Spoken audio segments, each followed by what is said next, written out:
Hi Taurus, welcome to Higher Source Tarot for your mid-month May tarot reading. This is a reading for all Taurus, Sun, Moon, Rising, and Venus. Thanks to all of you for all the support and a very happy birthday to any of you who are celebrating. If Taurus is your sun sign, I hope you are loving Taurus season.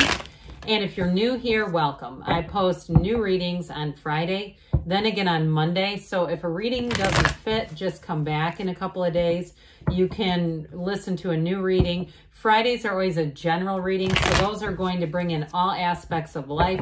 Mondays are a different style every week. Today's reading is a detailed Celtic cross style reading. Next week will be something entirely different. So if you like tarot and you like the channel, I'd love to invite you to subscribe to Higher Source Tarot. What advice do you have for Taurus? Sun, Moon, Rising, and Venus. What does Taurus need to know, please, for the best and highest good of all involved with Taurus? Messages for Taurus, please. All right, we're going to start here with the tarot, then we'll have the angel answers. Current situation, you've got the Fool. The immediate influence is the Star, and your subconscious, the Eight of Wands. In the distant past, you have the Queen of Wands. The immediate past, you have the Five of Swords. The energy coming towards you is the Seven of Swords. Oh dear, you're represented by the Devil. You've got the Six of Swords as the person or situation you're attracting. Knight of Pentacles in your hopes and fears. Ace of Cups in the outcome. The bottom of the deck here, you have the Nine of Pentacles, the Eight of Swords, and the High Priestess here. So with this, you have four major arcana. We have Aquarius and Capricorn here. But I definitely feel like with this, you're going to move on to something. But for some of you, you may have you might be a bit, well, and we know Taurus doesn't like to be pushed, right? So if you have somebody with that Seven of Swords, I feel like with the Five of Swords, Seven of Swords, if you had somebody that you've been in a conflict with and they've been weighing on you, I do feel like they're encouraging you just to try to let go of that as much as you can. But I also feel like too, if you have somebody around you who's going to try to push you into something, I just don't see that happening. You have a wonderful energy for a new love story, and that too, if it's a work situation or something financial where somebody's making a mistake. With the Ace of Cups, I feel like, too, some of you might be a bit preoccupied. You know, the cards show up for a reason. So especially if you're in a relationship or you're in a place, you've got such great energy, you may be a bit inclined to not pay attention to the details as much. So I do feel like the tarot, your best friend who tells you the truth, is putting out a little bit of a caution. Like, make sure you slow down and pay attention to the details. So with the energy of the High Priestess, matter comes from the mind, prima materia, law of attraction energy. So they are telling you, especially too with the Eight of Cups and Nine of Pentacles. Nine of Pentacles is a luxury card. So I do feel like with this, you are manifesting somebody or you're manifesting travel. And I feel like they're telling you too, not to settle, to look at things closely. With that Devil energy associated with you, I do feel like there's something about that. You know, the Devil has to do with materialism and it can be a limitation and kind of allowing yourself to settle. I feel like they're trying to say, don't settle for something. Wait if it's not the thing that you want, if it's not the right situation and you know that. So with the Eight of Cups, again, that is moving on to higher ground. It's moving on to something better. So I just feel like, especially too with the High Priestess, the card of the Psychic, and she's also about staying true to yourself, that they're trying to just encourage you to, if you can just feel that something's not quite what you want or what you think it should be, not to cave into that. So with this, I love this together because this is in the outcome. The Ace of Cups is your outcome. But with the Star, the Goddess of Truth, and the Fool, the hero's journey, your journey is taking you right to a time of overflowing unconditional love. So if it's a relationship and you've been with somebody who's a real liar and you really don't want to be with that person anymore and it's time to break free of that cycle, or if it's in the past and they pop up because this is your sun sign and that's an easy door to crawl through or slither through or worm into, I feel like they're saying, look, keep moving forward. You got somebody new here. And if you're already in conversation with somebody new, or it's even a job, Or even I get even like a car. You thought you were going to get one thing and you found something else, and there's something about the something else that feels a lot better to you. They're telling you don't deny those instincts, move forward with it. So with the energy of the Fool and the Star, this hero's journey, you're in a transition, but they're telling you to go for it, Taurus. It's going to feel liberating. It's going to feel like it's easy. Like I don't have to work and fight and swim against the current. And so with the energy of the Fool, you've got unlimited potential. You stand in that field of pure potentiality, standing in the sunlight of the spirit. And I even get somebody, it looks like a parking lot, just standing in the sun and thinking all is right in the world. I'm just part of this universe, and I'm not going to blow things up. I'm not going to make things bigger than they are. I'm just going to keep moving forward and keep everything in perspective, because with the energy of the Star, you're going to have an influence on people. So don't be surprised if people from the past start contacting you with that energy of the Star, but you're going to have new people too, and they really will click with you. You'll be able to tell right away. Now, the Star is also a time of taking good care of yourself. And so with this, you've got that inner knowing, that inner calming energy that, again, says you're on the right track. But with the Star, the numbers 7 and 8 are often important. So get ready for July, August. I feel like somebody here with the Star, it's more of a time prediction than anything else, saying, like, this is when you're really going to be in that flow of saying, this has been the best summer of my life. And so with this, you're going to have new opportunities come in, and there's nothing to hold you back, other than, possibly a text or a phone call from somebody you're ready to break free of anyway. And so there's freedom here. There's happiness, there's joy, there's trust, there's new beginnings. So with the 8 of Wands in your subconscious, the 8 of Wands says brace for change, but it's a thrill. This is an exciting time. This is not as unpredictable or unanticipated as the Tower, where that one tends to rock us a bit. This one's like, guess what? Everything's going to move forward and it's going to go by fast. So with the 8 of Wands, 8s are about vibration and rhythm and momentum.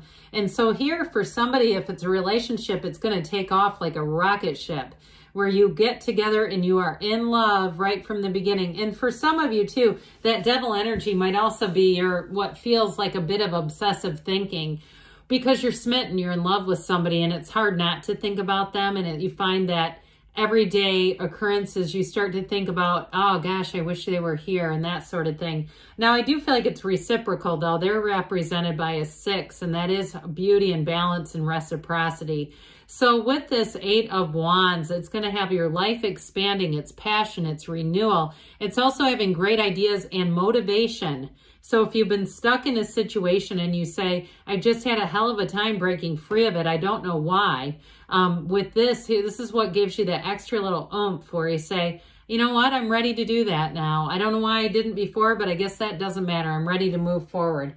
So the Queen of Wands in the distant past, if this represents a relationship, or if it's even even if it's like a vehicle or something like that, it can be one of those things where it's like it was great until it wasn't. Because I do see a change in this. This is synergy, it's synthesis. And the Queen of Wands is an excellent energy. It brings in loyalty, it brings in companionship, and it brings in gains, okay? She's in terms of career and money, it's a great expansion. But I do feel like there was some kind of turn of events.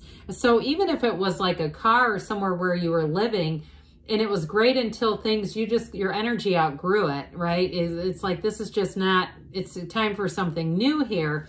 This is where I feel like you bring in a little bit of conflict.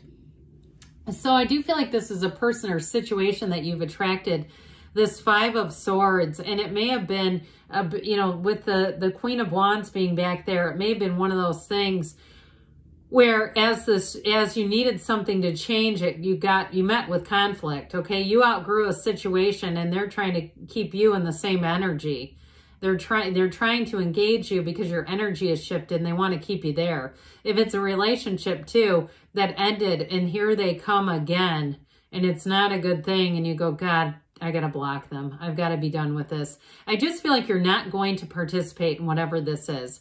You're not going to be, if it's somebody that's rude on the phone, you're not going to let it escalate. Hell, you might even, if you're in a single party consent state, start recording them. Whatever it is with this, I just feel like you're going to be a bit protective of your own energy, and good for you. Why waste it on that? because with the Seven of Swords, it kind of is a waste. Whoever this is, I just feel like they're not ready to be honest. And they may already with this, if it's something like a business or a, you know, financial transaction, play a little fast and loose with the rules, okay? So they're not completely above board. I just feel like they're aware of what they're doing, and they kind of are used to just manipulating situations.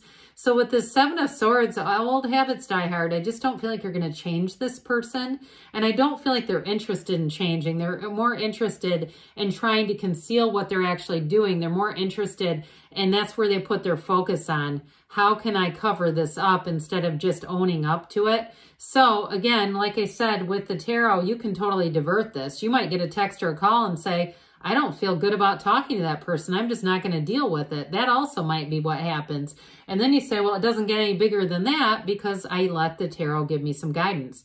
Or if it's something like we were talking about in a business transaction, like buying a car or signing on something, and you just don't feel comfortable, you get an uneasy feeling, you might find with this devil energy, it's time to break free of those limitations. Because like we were saying, this can be a real slave to materialism. It can also be, too, an energy of slander, of even, you know, defamation. Somebody puts an email together and sends it, and it's not true, and it's about you. Or vice versa. I would just say with this, or kind of caution you, be careful that you have proof of anything you put in writing, that you can back that up, because you don't want to accuse someone and then have to kind of sputter around trying to explain it. So with this overall, though, it is about making new habits, bringing in new choices, new people, new players, and being done with the old. Because really what he says when he raises his hand is, let me control this. That's not be still and know. It's let me control everything with my ego, with my codependent behavior. And so with this, I do feel like if it's your sun sign too, you may also be breaking free of some bad habits. Those of you that said, you know, a year went by and I said I was going to stop doing this or that, here's where you really look at it and say, this is the year. I'm not going to go by a whole nother year and kind of do a half-hearted attempt. This is where you get really committed. I'm telling you, the outcome is spectacular. So if it's writing a book, if it's stopping a bad habit, whatever it is, you're going to move forward with the Six of Swords. So with this, like we were talking about, we don't swim into the current here. We're not turning the boat and trying to go into it. It's really moving towards that path of least resistance, towards moving into the energy that just is free-flowing and easy. This is also a partnership, and whoever it is, you're going through this life together, hand in hand, shoulder to shoulder. It's somebody who supports you. It's somebody who's encouraging and listening to you, and there's just no bad side to this. So with the Knight of Pentacles, help is on the way here. This Knight of Pentacles is going to bring in an offer. So if there was something you felt uneasy about, you may have a new opportunity that comes in and you'll say, oh my God, was this worth the wait? I mean, this truly is an energy of worth the wait. It's not just stagnant though, because that night he gets his sight set on what he wants and then he takes off running. So it's not just standing still. It's kind of hitting the pause button a little bit, taking a pause, because with the Ace of Cups, this is really it. The Cups offer that really great life. It's initiation, it's new beginning, and it's really truly a partnership. It's a love that evolves and grows. So whatever you outgrew, this is because you're starting something new. And so in this next year, I do feel like you have an Ace of Cups kind of year where you move forward and you feel like this is exactly on schedule. This is exactly what I wanted, and I'm so glad that it was worth the wait, that I just kept knowing this was happening. So let's see here, Taurus, what the Fortune Oracle has to say for you about money.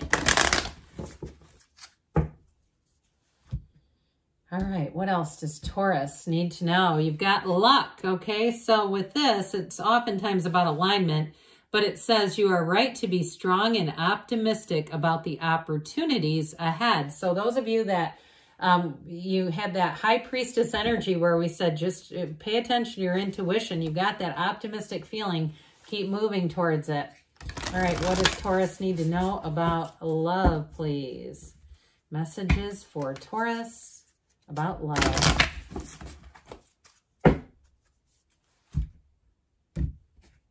All right, you have here like attracts like. Well, we know that, right? I think we talked in the beginning about that. If you long for more love, be more loving. Well, you are love. That's the energy that you are. It's source energy. Good things are on the way for you, Taurus. I love you, and I'll be back again soon.